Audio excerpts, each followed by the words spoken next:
The Winchester rifle cracked across the Montana Valley, its echo rolling off granite walls like thunder. Michelle Johnson worked the lever action with practiced precision, ejecting the spent cartridge as three men in black dusters scrambled for cover behind their horses. The morning mist clung to the meadow grass, but through her scope she could see their faces clearly. Fear had replaced the arrogance they had worn when they rode onto her land an hour before dawn. She had given them fair warning. They should have listened. The tallest one, Kevin Hughes, pressed himself against a boulder 30 yards from her porch. His expensive boots were already soaked through with dew, and his carefully waxed mustache twitched as he tried to locate her position. Behind him, Jeremy Ramos clutched a bleeding shoulder where her first shot had found its mark. The third man, Christopher Price, had his revolver drawn, but seemed afraid to show himself long enough to use it. Michelle shifted her position on the ridge above her cabin, moving with the fluid silence that had once made her the most feared tracker in the Montana Territory.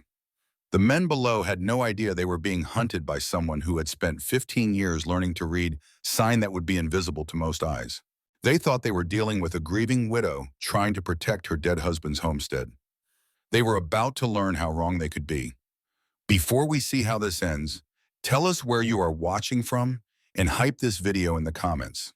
The story had begun 3 days earlier, when Michelle first noticed the tracks around her water trough. Most people would have seen nothing more than disturbed earth and horse prints. But Michelle Johnson was not most people. She could read the compressed soil like pages in a book. 3 riders had approached her cabin in the pre-dawn darkness, dismounted, and spent nearly 20 minutes studying her property. One had walked the perimeter of her barn, another had examined the lock on her grain storage, and the third had stood watching her cabin windows for a long time. Professional scouts, men who knew how to case a target. Michelle had spent that morning checking every inch of her property with the methodical thoroughness that had once made her legendary among federal marshals.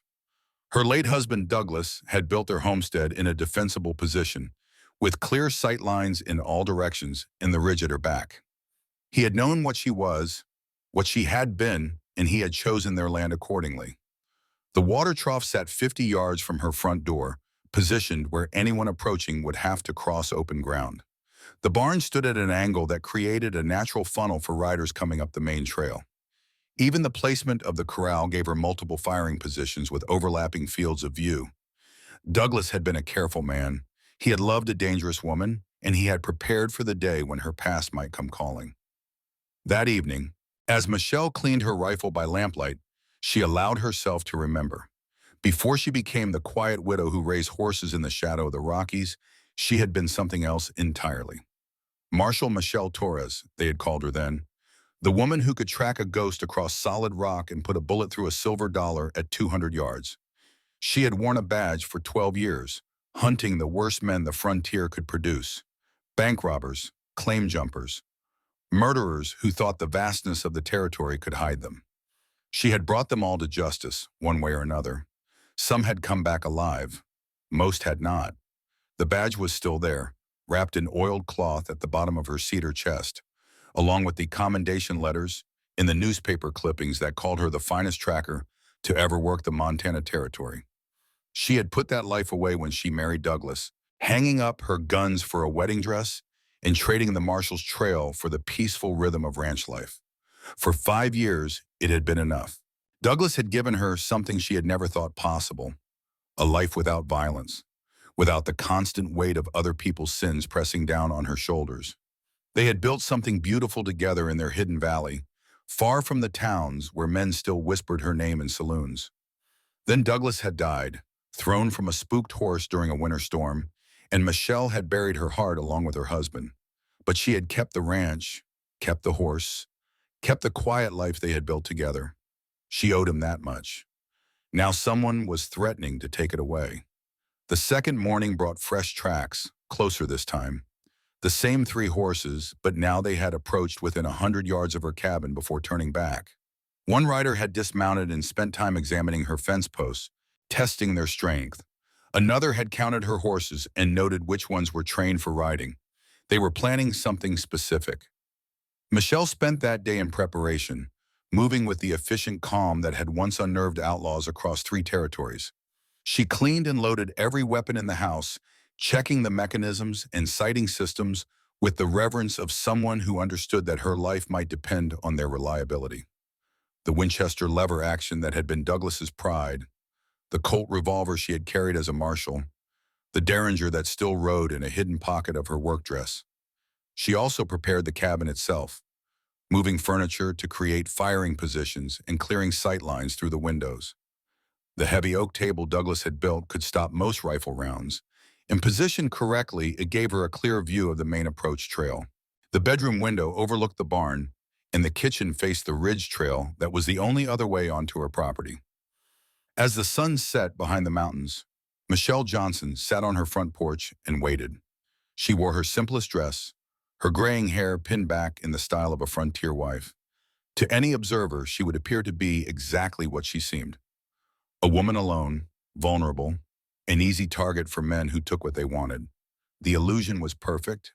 It was also deadly. They came in the hour before dawn when most people would be deep in sleep. Michelle heard them long before they reached her property, the sound of shod hooves on stone carrying clearly in the thin mountain air. 3 riders moving with the confidence of men who believed they held all the advantages. She watched them approach through the gap in her curtains, noting their positions and weapons with the automatic assessment of someone trained to turn observation into tactical advantage. Kevin Hughes rode point, a big man in an expensive coat with silver conchos that caught the starlight. Jeremy Ramos flanked him to the left, younger but carrying himself with the swagger of someone accustomed to intimidating homesteaders. Christopher Price brought up the rear, his hand resting on the butt of his revolver. Professional enough to approach in formation, but arrogant enough to assume their target would have been helpless. They reined up 20 yards from her porch, their horses snorting and stamping in the cold air. Hughes dismounted with theatrical flourish, his boots hitting the ground with deliberate weight. He wanted her to know he was there, wanted her to be afraid. Michelle stepped onto her porch, moving with the careful steps of a woman awakened by unexpected visitors. She clutched a shawl around her shoulders and peered into the darkness with what appeared to be nervous confusion. Hughes smiled at the performance. "You would be Michelle Johnson," he called out, his voice carrying the practiced authority of a man accustomed to getting his way. "We need to have a conversation about your property here." Michelle let her voice quaver slightly as she responded.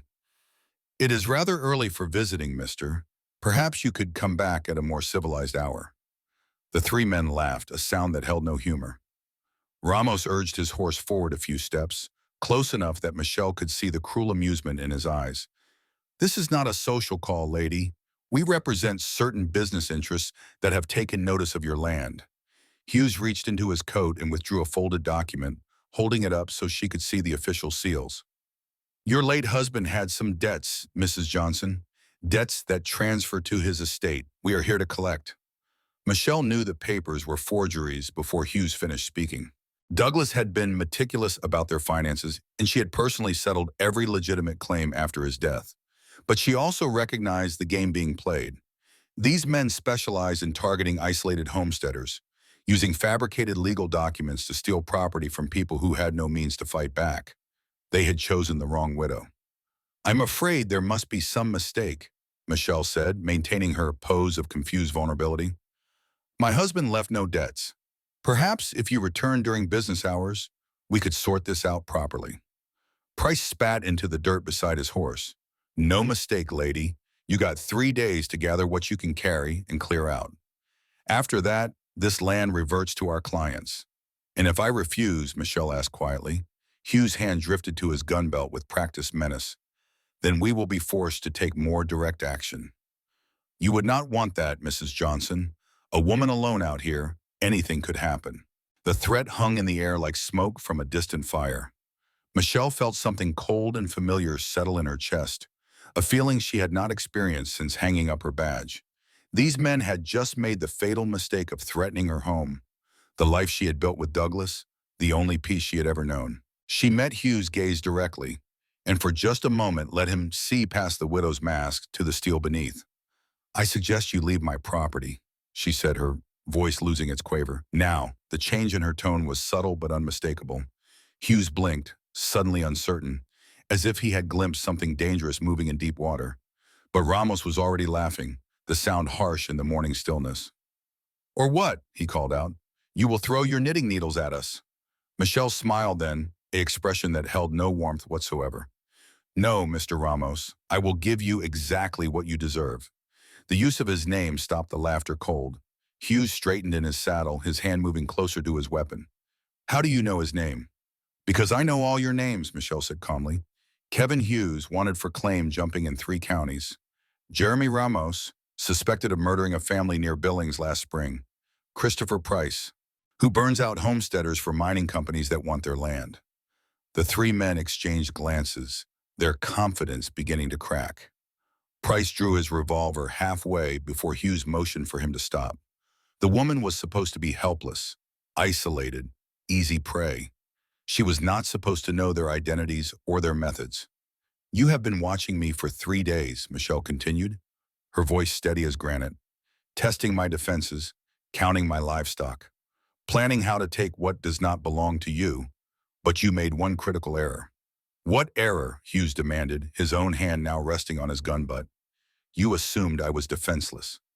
Michelle stepped back into the shadows of her porch, and when she emerged a moment later, the Winchester was in her hands. The rifle seemed to belong there, as natural as breathing, and the way she held it told anyone with eyes to see that this was a woman who knew exactly how to use it. Hughes cursed and went for his gun, but Michelle was already moving. She dropped to one knee behind the porch railing as his first shot splintered the wood above her head. Her return fire was instantaneous and precise, the bullet taking Ramos in the shoulder and spinning him from his saddle. The other 2 men scattered, diving for cover as Michelle worked the lever action and sent another round whistling past Price's ear. She had deliberately missed, giving them one last chance to withdraw with their lives. Instead, they chose to fight. What followed was not a battle but a demonstration. Michelle Johnson had spent 15 years learning to read terrain, to use cover, to place shots with surgical precision under the worst possible conditions. These 3 men were bullies and thieves, accustomed to intimidating, helpless victims. They had no idea how to fight someone who had hunted professional killers across the most unforgiving landscape in America. She moved through the pre-dawn darkness like a ghost, appearing at windows and vanishing before return fire could find her. Her shots were carefully placed, designed to wound and demoralize rather than kill. A bullet through Price's hat brim, another that shattered the heel of Hughes' expensive boot, a third that sent Ramos crawling for deeper cover, clutching his wounded shoulder. Within 10 minutes, the 3 men were pinned down behind inadequate cover, their horses scattered, their confidence completely shattered. Hughes tried to rally them for a coordinated assault, but his voice cracked with panic as another bullet from Michelle's rifle sent stone chips flying from the boulder he was hiding behind. That was when he made his final mistake. You crazy witch, he screamed across the meadow. You cannot fight all of us. We will burn you out.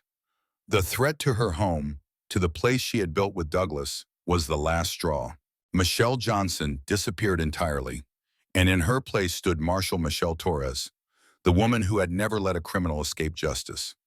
She climbed to the ridge above her cabin, moving with the fluid stealth that had once made her legendary. From the high ground, she could see all 3 men clearly, could track their movements and predict their desperate plans. They were trying to reach their scattered horses, hoping to escape before their situation became completely hopeless. It was already too late for that. Michelle's first shot from the ridge took Hughes in the leg, dropping him in the open meadow where he had no cover at all. Her second shot convinced Price to throw down his weapon and raise his hands in surrender. The third shot was a warning to Ramos, who was trying to crawl away through the tall grass. The echo of that final shot was still rolling across the valley when Michelle called down to them, her voice carrying the absolute authority of someone who held all the cards. Gentlemen, she announced, her voice echoing off the granite walls, you have 2 choices. You can surrender now and live to face a judge, or you can continue this foolishness and discover why they used to call me the angel of death. Hughes tried to crawl toward his fallen revolver, blood streaming from his wounded leg. Michelle put a bullet into the ground 6 inches from his reaching hand, the impact sending dirt into his face. That was your warning, she called down. The next one will not miss. Price was already standing with his hands raised, his face pale as parchment in the growing dawn light. Smart man, Michelle acknowledged. Now convince your friends to make the same wise choice.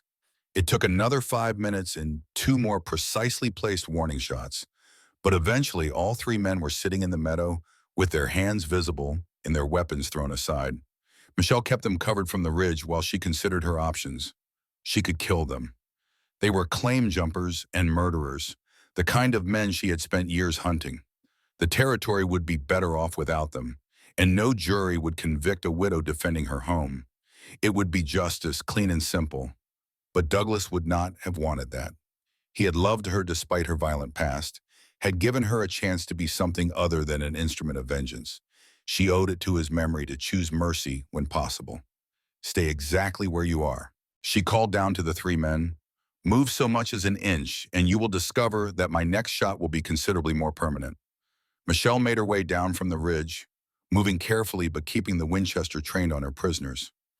In the growing daylight, she could see the fear in their eyes, the dawning realization that they had made a catastrophic error in judgment. Hughes was the first to speak, his voice tight with pain from his wounded leg. "Who are you, Beppo?" he demanded.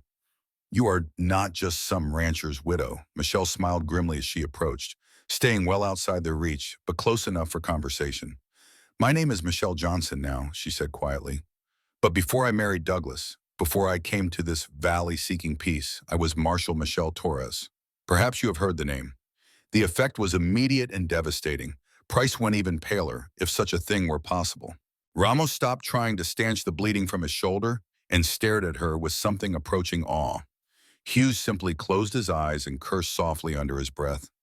"The angel of death," he whispered. "Sweet Jesus, we tried to rob the angel of death." Michelle nodded calmly. "You tried to steal my home, threaten my peace, and take the life I built with my husband. You made threats against a woman you believed was helpless and alone. That was your first mistake."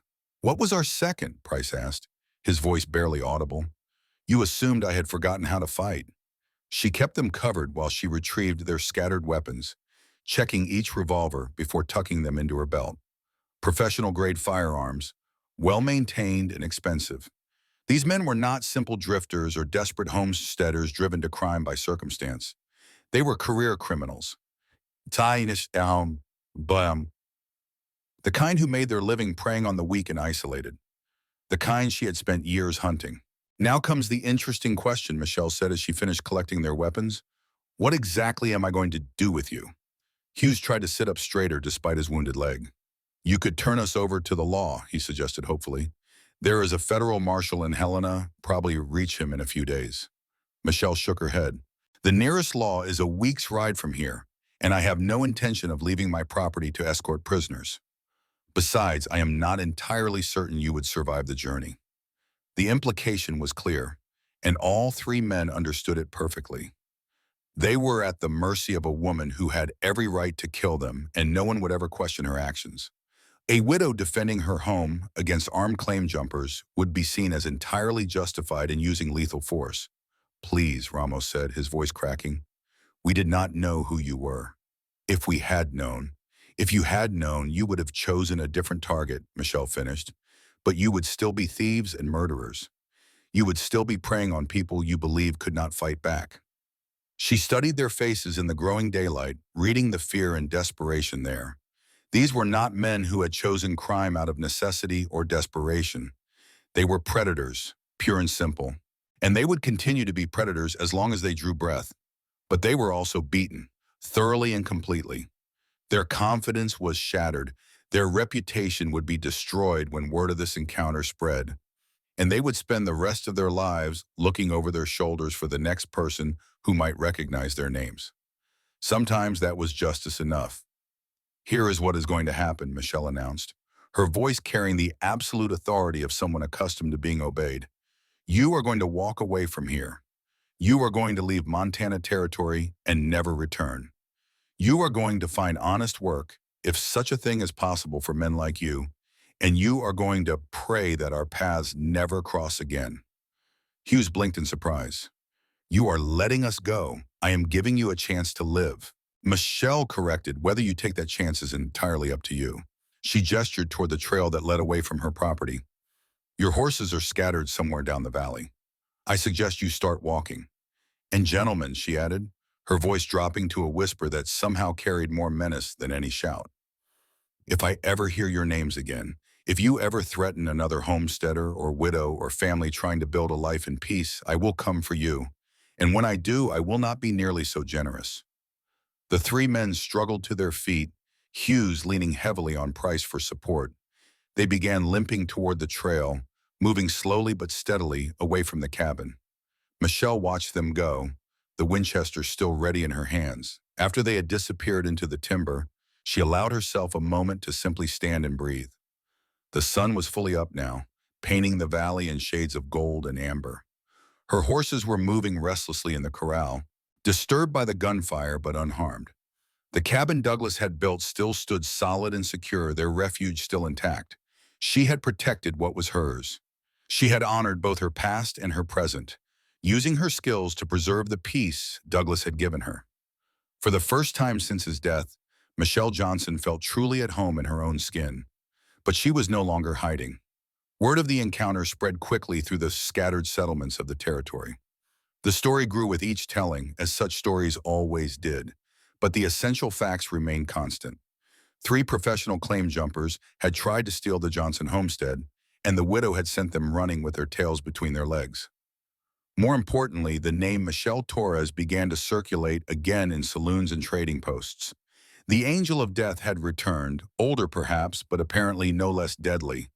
The message was clear to anyone who made their living preying on isolated homesteaders. Some targets were too dangerous to touch. Michelle found that she did not mind the attention.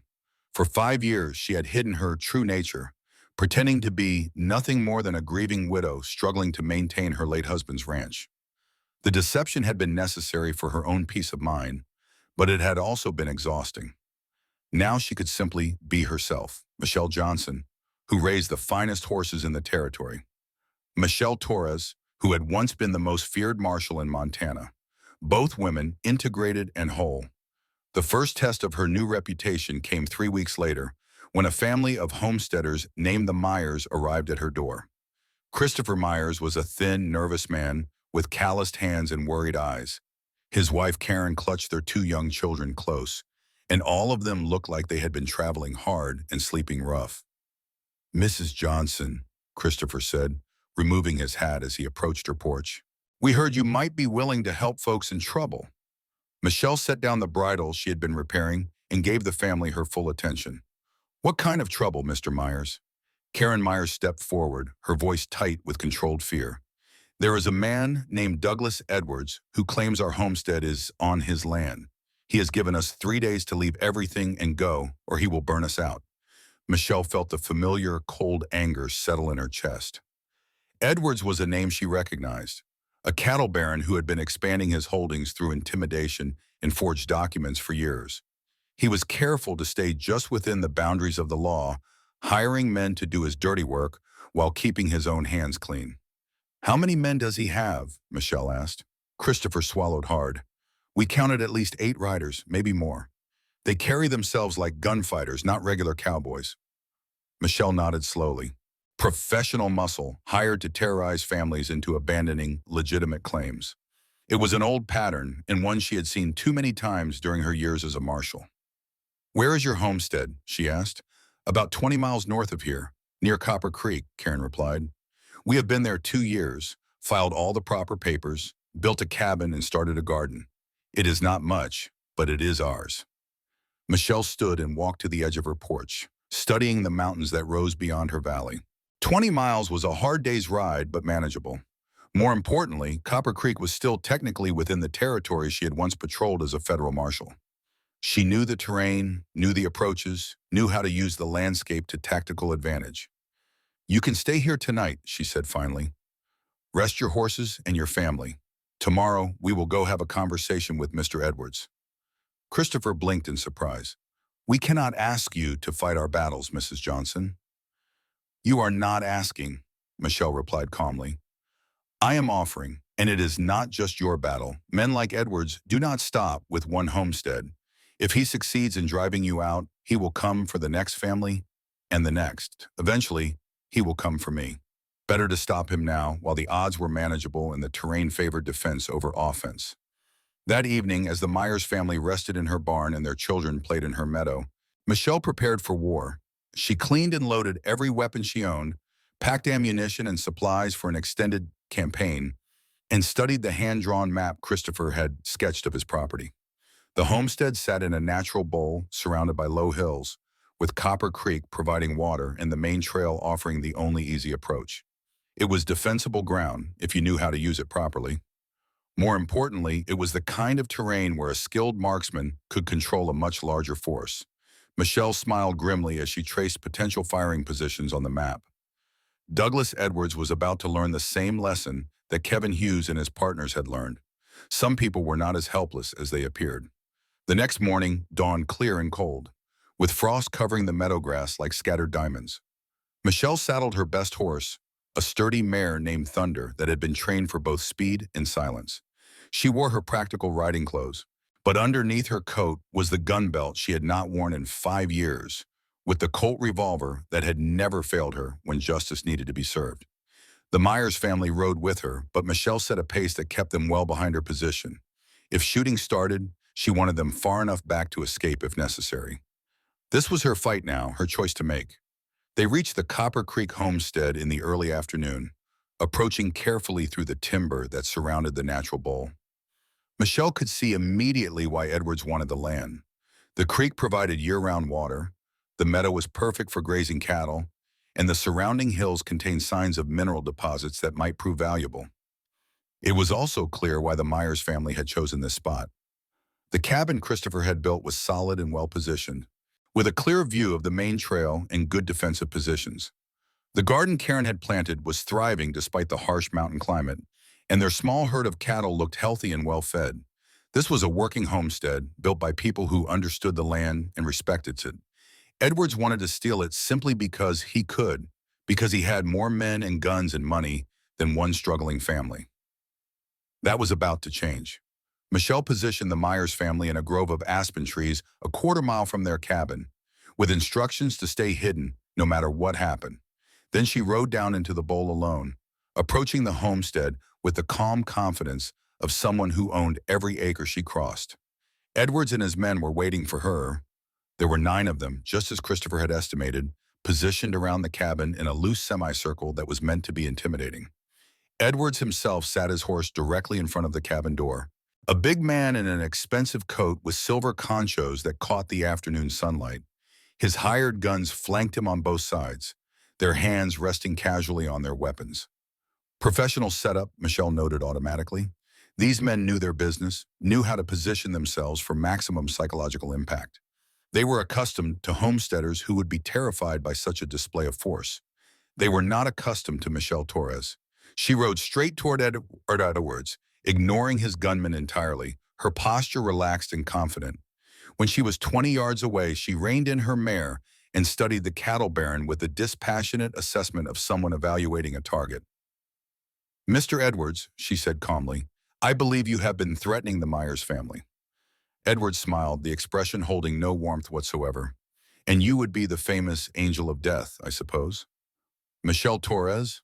Come out of retirement to play hero." Michelle nodded slightly. "Michelle Johnson now, actually.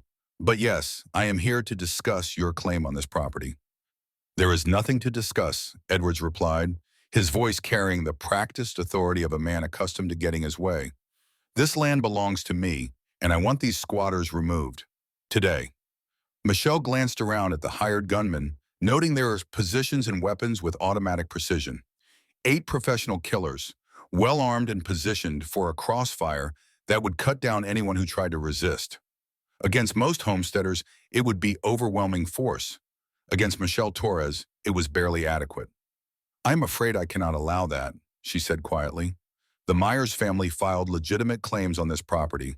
They have built a working homestead and fulfilled all legal requirements. You have no right to force them out." Edwards laughed, a sound that held no humor. "Right is what I say it is out here. Lady, I have 9 guns that say this is my land now." Michelle smiled then, the same cold expression that had once terrified outlaws across 3 territories. "You have 9 guns," she agreed. "But do you have 9 men willing to do it for your greed?"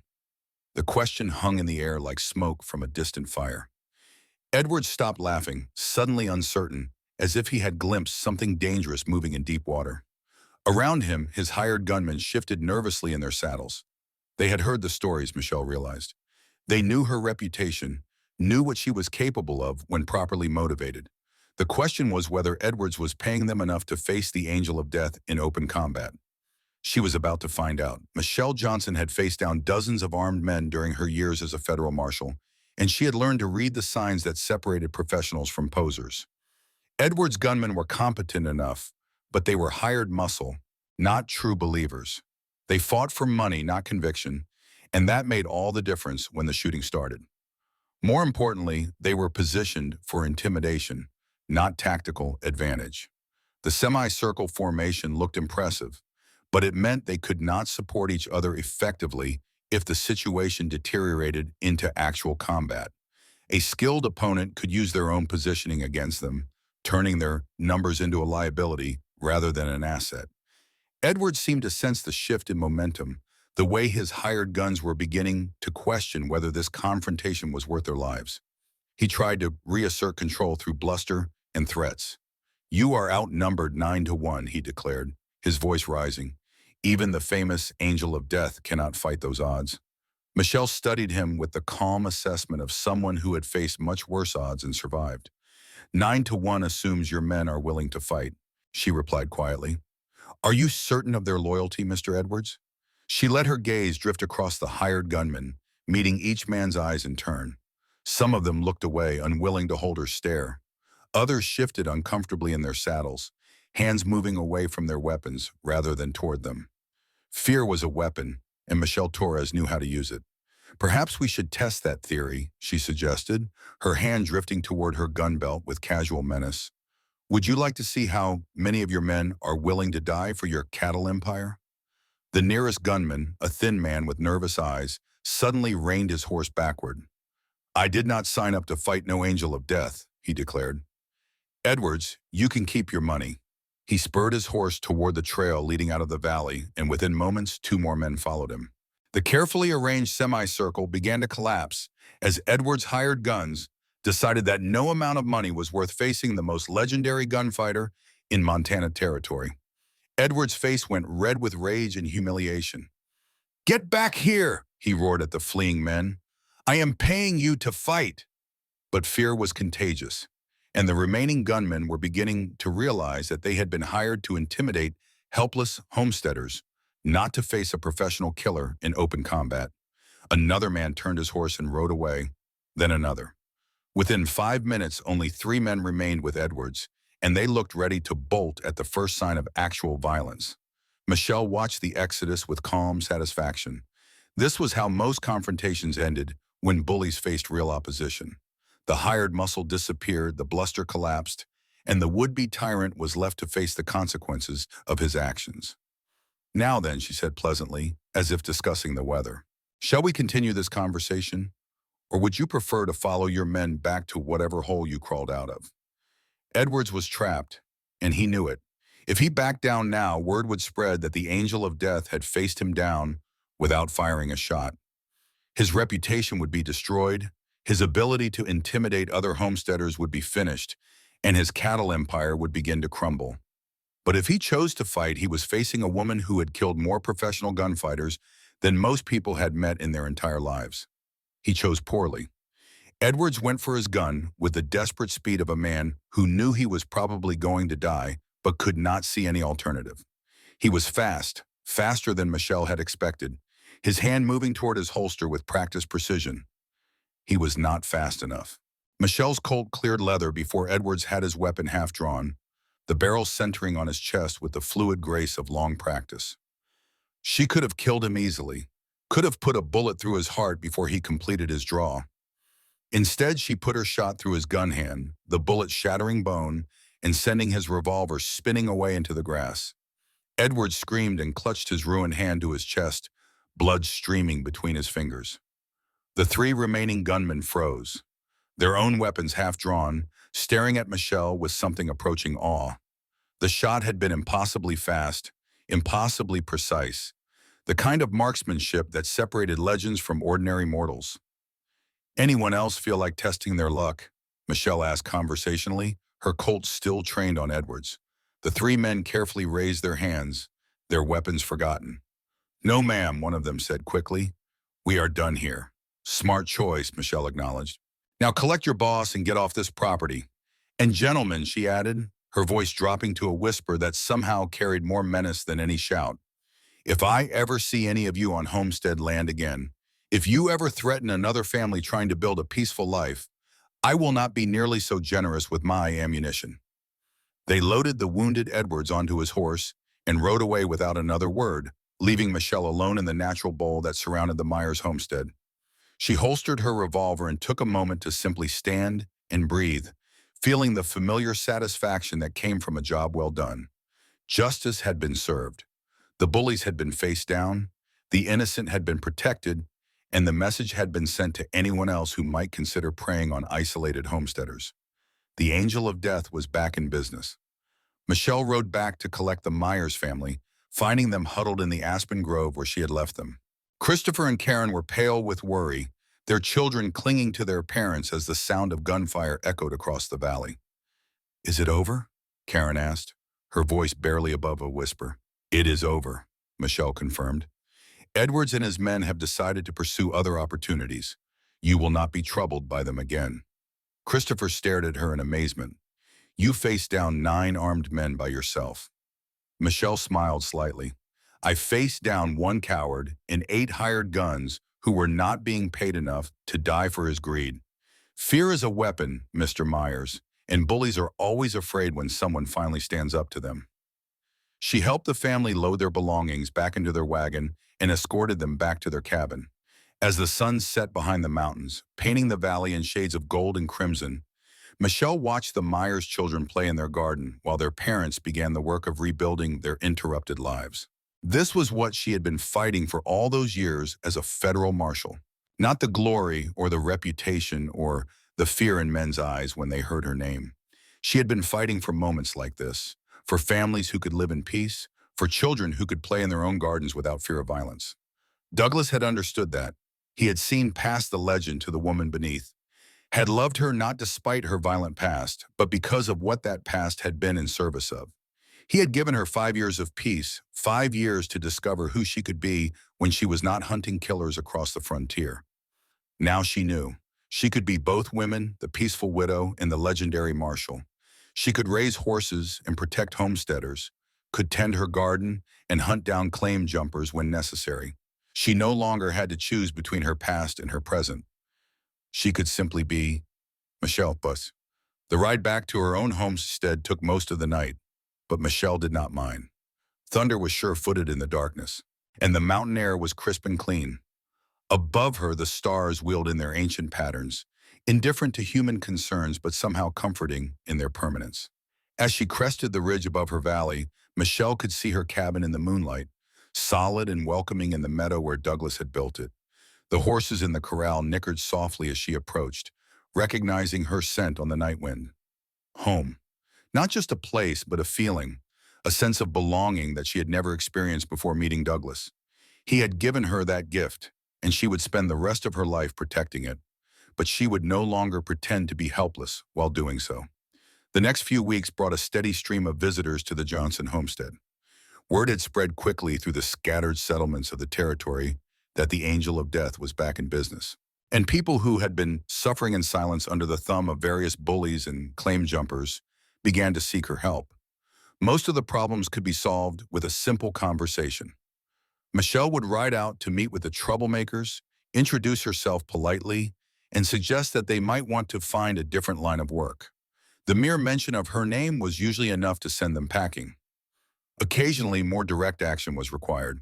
A gang of horse thieves operating near the territorial border discovered that stealing livestock from homesteaders protected by Michelle Torres was an extremely hazardous occupation.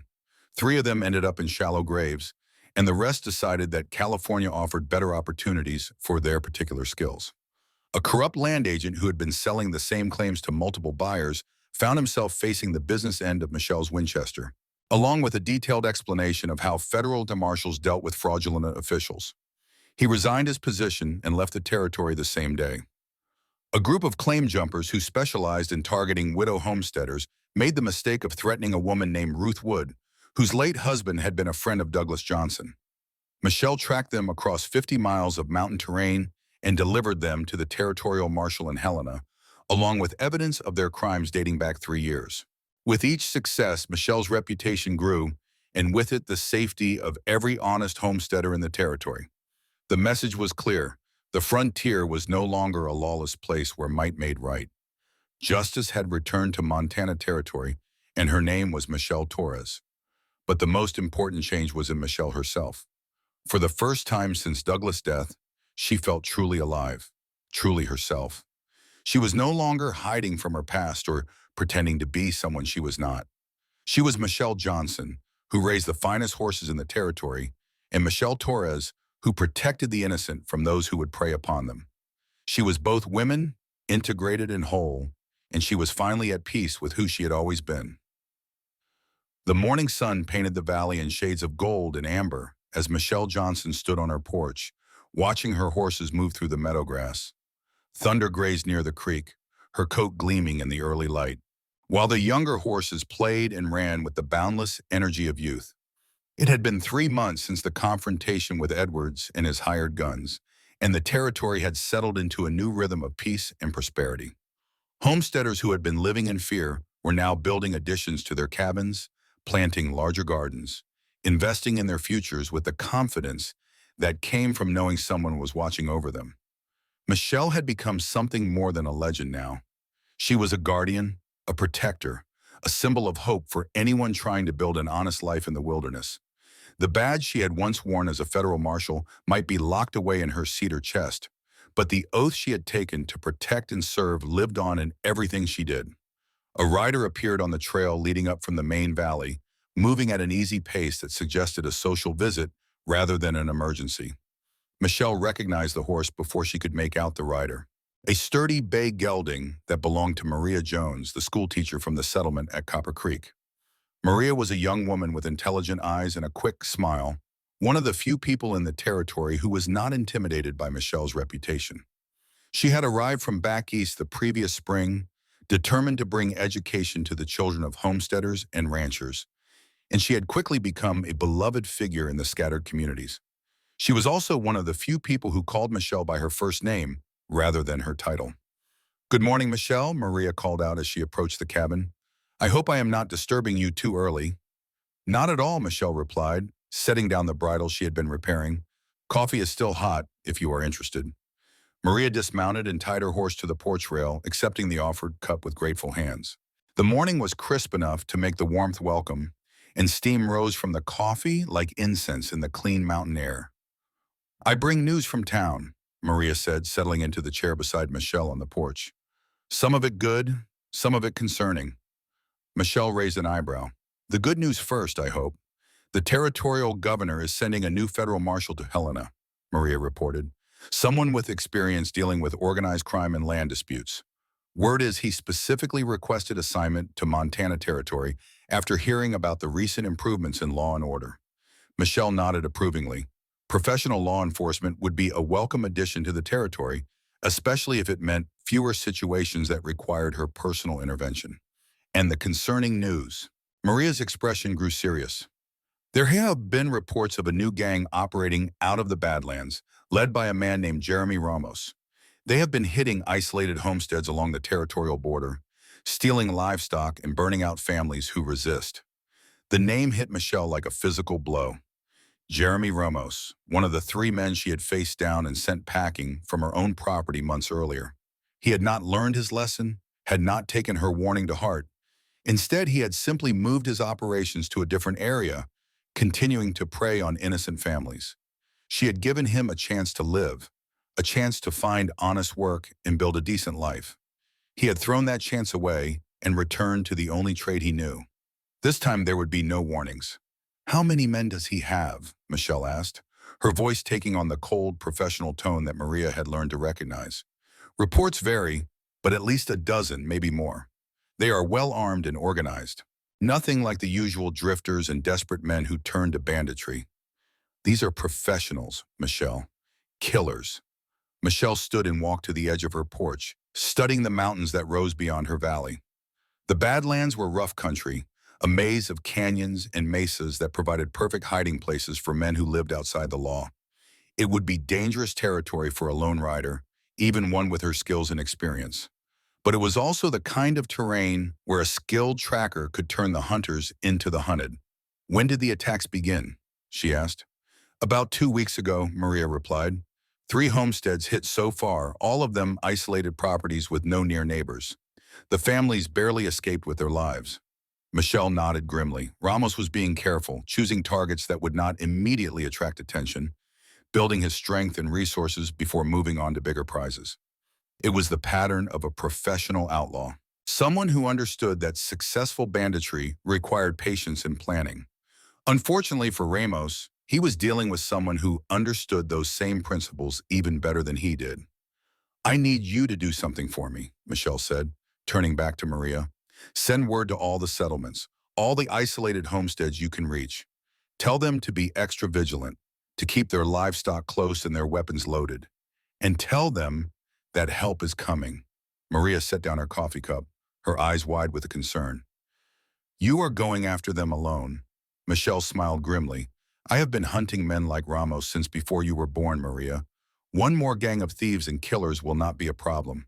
"But there are so many of them," Maria protested. "Even you cannot fight a dozen armed men by yourself." Michelle walked back into her cabin and emerged a moment later with her gun belt, the worn leather and polished metal gleaming in the morning sunlight. She strapped it around her waist with practiced ease, checking the action of her Colt revolver before settling it into its holster. "I will not be fighting them," she said quietly.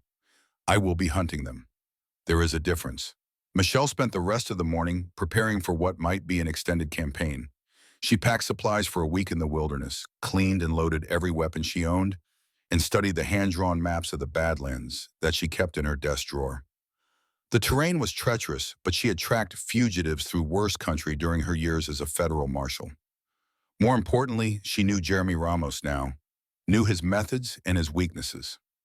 He was competent enough as a bandit leader, but he was also arrogant and cruel, the kind of man who enjoyed inflicting fear and suffering on his victims. That cruelty would be his downfall, because it would make him predictable. Men like Ramos always followed the same pattern. They started with isolated targets, building their confidence and resources. Then they moved on to bigger prizes, towns and trading posts where the potential rewards were greater. Finally, they made the mistake of believing their own legend, taking on targets that were beyond their capabilities. Michelle intended to intercept that pattern before it reached its natural conclusion. She saddled Thunder in the early afternoon, loading her saddlebags with ammunition and supplies for an extended hunt. The mare seemed to sense the change in her rider's mood, stepping with the alert precision of a horse trained for dangerous work. As Michelle prepared to leave, she took one last look around the homestead that she and Douglas had built together. The cabin stood solid and welcoming in the afternoon sunlight. The horses grazed peacefully in the meadow, and the garden showed the first green shoots of spring growth. This was what she was fighting for. Not just her own property, but the right of every honest family to build something beautiful and lasting in the wilderness. Men like Ramos represented chaos and destruction, the belief that might made right and that the strong could take whatever they wanted from the weak. She had spent 15 years proving them wrong, and she was not about to stop now. The ride to the Badlands took 2 days, following game trails and old mining roads that wound through increasingly rough country. Michelle moved carefully, using all her skills to avoid detection while gathering intelligence about her quarry. She found their first camp on the evening of the second day, hidden in a box canyon that provided good cover and multiple escape routes. From her position on the rim above, she could count at least 15 men, more than the reports had suggested. They were well armed and disciplined, with sentries posted in a clear chain of command. Professional bandits, just as Maria had warned. But Michelle had faced professional killers before, and she knew that their very professionalism could be turned against them. Professionals followed patterns, established routines, made plans that could be anticipated and countered by someone who understood their methods. She spent 3 days studying the gang's movements, learning their habits and identifying their weaknesses. Ramos had indeed learned from their previous encounter, surrounding himself with competent men and taking precautions against surprise attack. But he had also made the mistake of believing that numbers and firepower were all that mattered in a fight. He was about to learn otherwise. Michelle's first strike came at dawn on the fourth day, when the gang's sentries were at their most vulnerable. A single shot from her Winchester took out the guard watching the main trail, the bullet finding its mark from over 300 yards away. Before the echo of the shot had faded, she was already moving to a new position. The camp erupted in confusion as men scrambled for weapons and cover, shouting questions and orders in the growing daylight. But their target had vanished like smoke, leaving only a dead sentry and the growing realization that they were being hunted by someone far more dangerous than they had anticipated.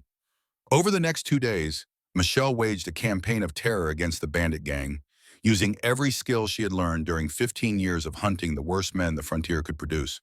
She picked off sentries with precision rifle shots, sabotaged their equipment and supplies, and generally made their lives a living hell of constant vigilance and growing fear. The psychological warfare was just as important as the physical attacks. Every member of the gang knew that the Angel of Death was hunting them, that the most legendary gunfighter in Montana territory had marked them for destruction. Some of them began to crack under the pressure, bumping it down, jumping at shadows and arguing among themselves. By the end of the week, Ramos had lost 6 men, either to Michelle's rifle or to desertion, as his followers decided that no amount of stolen gold was worth facing such an implacable enemy. The remaining bandits were demoralized and desperate, trapped in their canyon hideout like animals in a cage. That was when Michelle decided to end it. She appeared at the mouth of the canyon just after sunrise, riding Thunder at an easy walk, her rifle resting across her saddle.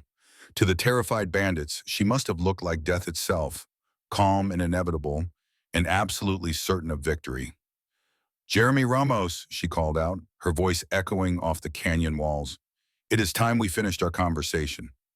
Ramos emerged from behind a boulder, his face pale and drawn from a week of constant fear.